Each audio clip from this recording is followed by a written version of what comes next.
Hello everyone, welcome to study place. आपका अपना YouTube channel. Start करते हैं हम आज की हमारी क्लास।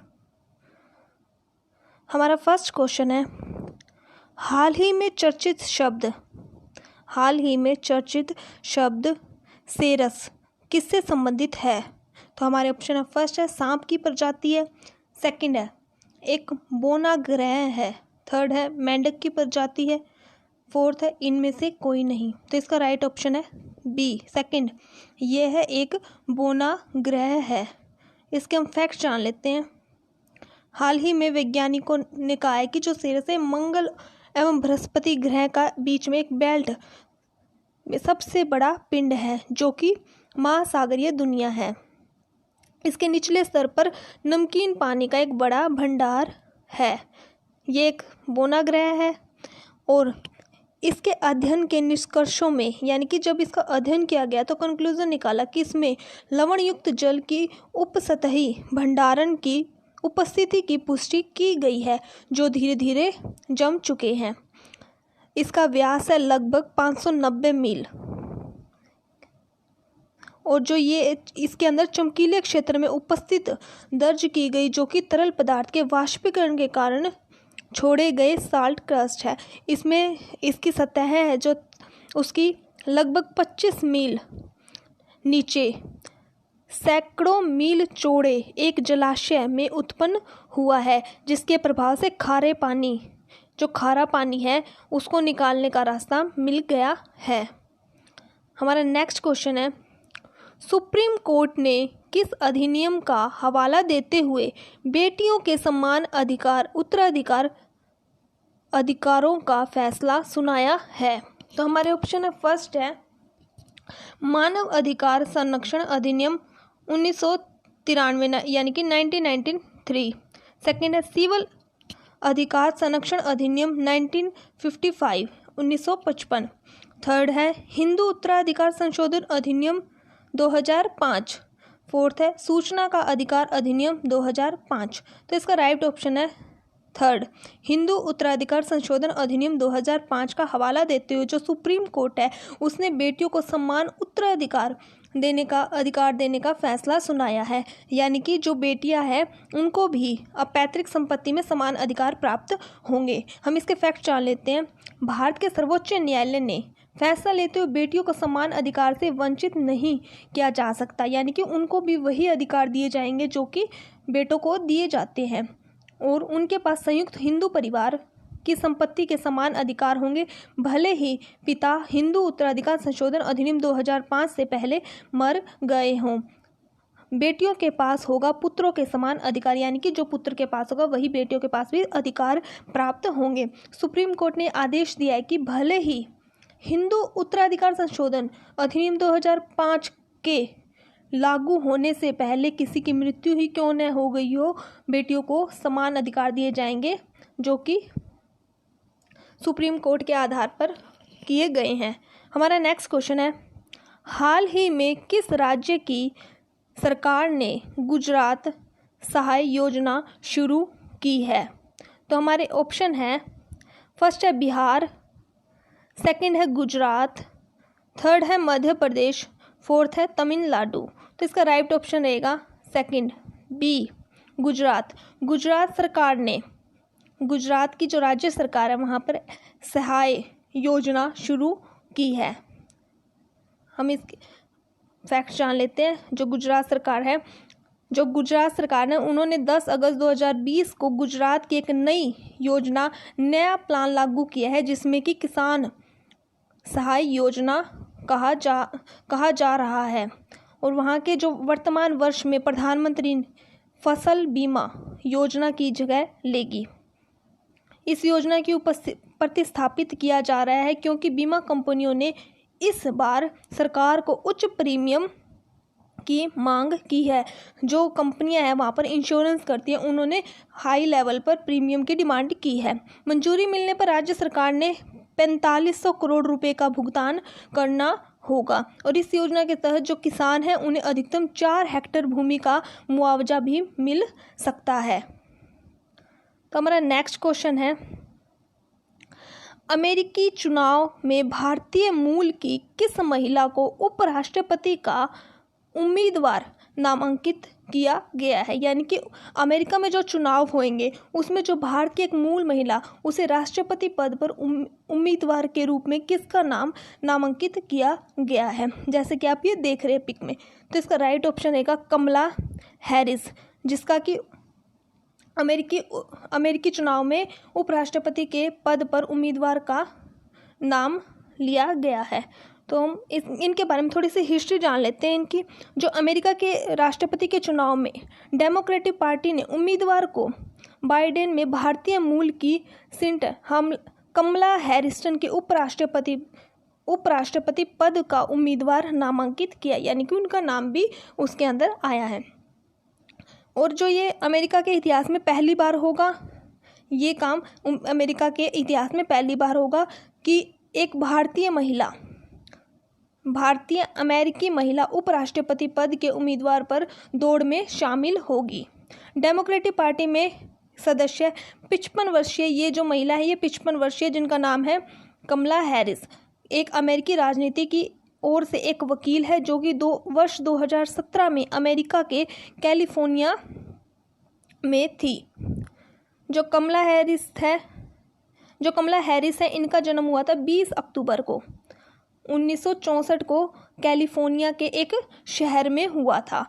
और इनकी जो माता है वो भारतीय थी, इनकी माता थी भारतीय थी, और जो इनके पिता थे वो क्या थे, जमैका से थे। वर्ष 2010 से 2014 के बीच में कैलिफोर्निया के ऑर्टन जनरल के रूप में इन्होंने कार्य भी किया है। और इसके बाद इन्होंने 2019 में जनवरी में 2019 में उपराष्ट्रपति चुनाव की दौड़ में शामिल होने की घोषणा की थी। हालांकि जो दिसंबर 2019 था, उन्होंने व्यक्तिगत कारणों से राष्ट्रपति पद के उम्मीदवार के तौर से अपना वापस ले लिया था, लेकिन अब ये एक उपराष्ट्रपति के चुनाव पर अमेरिका में खड़ी उम्मीदवार के तौर पर खड़ी होंगी। नेक्स्ट क्वेश्चन हमारा, फॉर्च्यून ग्लोबल 500 सूची में किस भारतीय संगठन ने दुनिया के शीर्षक में 100 कंपनियों की सूची में प्रवेश किया है? जैसे कि आप ये देख रहे हैं, अंबानी, जो कि आप जानते ही होंगे 4th नंबर पर आ गए हैं, किसमें, वर्ल्ड में 4th नंबर पर है। ये 4th नंबर पर सबसे अमीर आदमी है विश्व के अंदर। तो हमारे ऑप्शन है रिलायंस इंडस्ट्री, सेकंड है फ्यूचर रिटेल, थर्ड है रिलायंस कम्युनिकेशन, फोर्थ है बजाज फाइनेंस। तो इसका राइट ऑप्शन है ए, रिलायंस इंडस्ट्री, जो कि 100 कंपनियों की सूची में प्रवेश करेगी। तो इसके हम फैक्ट जान लेते हैं। मुकेश अंबानी, जैसे कि आप जानते हैं, मुकेश अंबानी की अगुवाई वाली रिलायंस इंडस्ट्री फॉर्च्यून ग्लोबल 500 सूची में 10 स्थान आगे निकल गई है। ये दुनिया के शीर्षक में 100 कंपनियों में प्रवेश कर गई है। हालांकि हालिया में जैसे कि 2020 के रैंकिंग के अनुसार रिलायंस को वैश्विक स्तर पर 96 यानी कि 96वें स्थान पर रखा गया है विश्व में, यानी कि पूरे वर्ल्ड में इसे 96वें स्थान पर रखा गया है। और रिलायंस ऑयल कॉरपोरेशन है वो है 151वें स्थान पर, और जो oil and natural gas corporation है वो है 190वें स्थान पर। तो हमारा नेक्स्ट क्वेश्चन आज का, किस ई कॉमर्स प्लेटफॉर्म ने इतना आसान है नामक एक विक्रेता अभियान शुरू किया है? इतना आसान है नामक एक विक्रेता अभियान शुरू किया है, किस ई कॉमर्स कंपनी ने किया है? तो हमारे ऑप्शन फर्स्ट है फ्लिपकार्ट, सेकंड है अमेजोन, थर्ड है मंत्रा, फोर्थ है स्नैपडील। तो इसका राइट ऑप्शन है बी, अमेजोन। ये देखिए अमेजोन कंपनी ने ई कॉमर्स प्लेटफॉर्म पर इतना आसान है नामक एक विक्रेता अभियान लॉन्च किया है। तो इसके फैक्ट जान लेते हैं हम। हाल ही में अपना नया विक्रेता संचालित अभियान इतना आसान है लॉन्च किया है। ये क्यों लॉन्च किया है? इसका ऑब्जेक्टिव क्या है? इसका मेन इसमें जो इस अभियान में उन विक्रेताओं से संवाद करना चाहता है जो अमेज़न डिजिटल प्लेटफॉर्म नहीं है। इसका ऑब्जेक्टिव है कमर्शियल, इसका ऑब्जेक्टिव डिजिटल कमर्शियल है, जो उसके तंत्र को शामिल होने के में लाखों MSME तक पहुंचाना है। नेक्स्ट क्वेश्चन है हमारा, फोर्ब्स की दुनिया में सर्वाधिक कमाई करने वाले टॉप 10 अभिनेताओं की सूची में निम्न में से कौन इकलौते भारतीय शामिल है?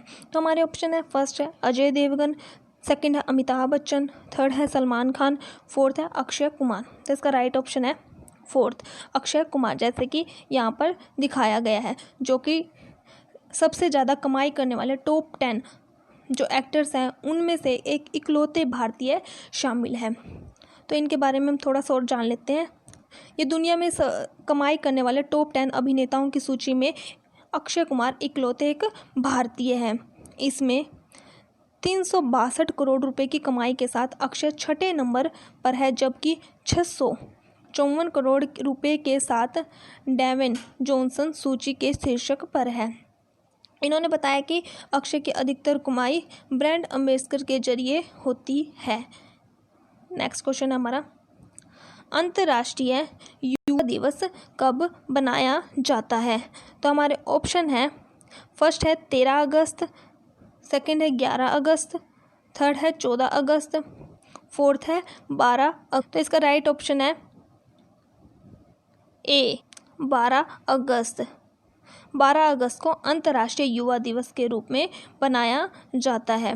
विश्व भर में प्रत्येक वर्ष 12 अगस्त को अंतर्राष्ट्रीय युवा दिवस के रूप में बनाया जाता है। इसको बनाने का मुख्य ऑब्जेक्टिव क्या है, मतलब ऑब्जेक्टिव क्या है? इसमें युवाओं के मुद्दों तथा समाज और सरकारों को ध्यान आकर्षित करना है, यानी कि जो यंग जनरेशन है उनके मुद्दों को, और जो समाज है और गवर्नमेंट है उनके ध्यान को आकर्षित करना है। वर्ष 2020 के इस दिवस की थीम थी through exempt for global action. यह दिवस देश के युवाओं की भूमिका का केंद्र है और युवाओं की आवाज़ और उनके कार्य पहलों पर पहचान करने के लिए अवसर प्रदान करता है। नेक्स्ट है हमारा, विश्व अंगदान दिवस कब बनाया जाता है? तो हमारे ऑप्शन है, फर्स्ट है 14 अगस्त, सेकंड है 12 अगस्त, थर्ड है 13 अगस्त, फोर्थ है 11 अगस्त। तो इसका राइट ऑप्शन है सी, थर्ड, 13 अगस्त। 13 अगस्त को विश्व अंगदान दिवस के रूप में बनाया जाता है। अंगदान में हम कुछ भी आ सकता है, जैसे हार्ट हो जाता है, हाथ, पैर या फेफड़े, नेत्र या कुछ भी, उसको ये वाला दिवस 13 अगस्त को बनाया जाता है। तो हम इसके फैक्ट जान लेते हैं। 13 अगस्त को प्रतिदिन विश्व अंगदान दिवस के रूप में बनाया जाता है। इसका मुख्य ऑब्जेक्टिव क्या है कि लोगों को अंगदान के बारे में जागरूक करना। जैसे कि आप जानते हैं हमारे इंडिया में अंगदान बहुत ही कम मात्रा में किया जाता है, लेकिन यदि समय पर रोगियों के स्वास्थ्य अंग का अगर वो अंगदान कर देते हैं तो हम इससे किसी का जीवन भी बच सकता है। परंतु भारत में बहुत ही कम परसेंटेज होते हैं जहाँ पर अंगदान किया जाता है। मानव में विभिन्न अंग होते हैं, जैसे गुर्दा होता है, जैसे आप जानते हैं तो बेसिक है, गुर्दा, फेफड़े, हृदय, नेत्र, यकृत, अंगराशियाँ, अंक, छोटी आंत, त्वचा, ऊतक, हड्डी, जो कि इत्यादि दान किए जा सकते हैं। विश्व भर में 5 लाख से अधिक ऐसे व्यक्ति हैं जिन्हें विभिन्न अंगों की आवश्यकता होती है, इसलिए अंगदान किया जाना चाहिए। हाँ, एक और बात, हमारे कमेंट आ रहे थे बहुत ज़्यादा कि चैनल सब्सक्राइब नहीं हो रहा, वो थोड़ा टेक्निकली इशू था और जो हमने अब ठीक कर लिया है। आप एक बार चेक करके देखना, अब चैनल सब्सक्राइब हो जाएगा। तो इसके बारे में हम आगे कंटिन्यू करते हैं। भारत में अंगदान के लिए काफ़ी संतुलित प्रोग्राम है, परंतु मृत्यु के बाद भारत में अंगदान दर बहुत ही कम है। जैसे कि मैंने आपको पहले बता दिया था कि इंडिया में बहुत ही कम अंगदान किए जाते हैं। मानव अंग व्यापार को रोकने और मृत्यु के बाद अंगदान को बढ़ावा देने के लिए भारत सरकार ने मानव अंग प्रत्यारोपण अधिनियम 1994 पारित किया था, जिससे कि जो अगर किसी की डेथ हो जाती है, मर जाता है, तो अंगदान से लोग क्या करते हैं, कई बार होते हैं उसको व्यापार बना लेते हैं, इसलिए अंगदान कर देना चाहिए। इसके लिए गवर्नमेंट ने एक अधिनियम लॉन्च किया था। वर्ष 2011 में अधिनियम का संशोधन किया गया था। विश्व संदर्भ में देखें तो अंगदान करने के मामले में भारत पूरी दुनिया में बेहद पिछड़ा हुआ है, यानी कि यहाँ पर बहुत ही कम दर से अंगदान किया जाता है। तो हमारा नेक्स्ट क्वेश्चन है, भारत के प्रसिद्ध उर्दू शायर और गीतकार राहत इंदौरी का निधन कब हुआ? जैसे कि आप जानते ही हैं, हाल ही में जो हमारे एक उर्दू शायर थे, बहुत ही प्रसिद्ध थे, उनका निधन हो गया है, जो कि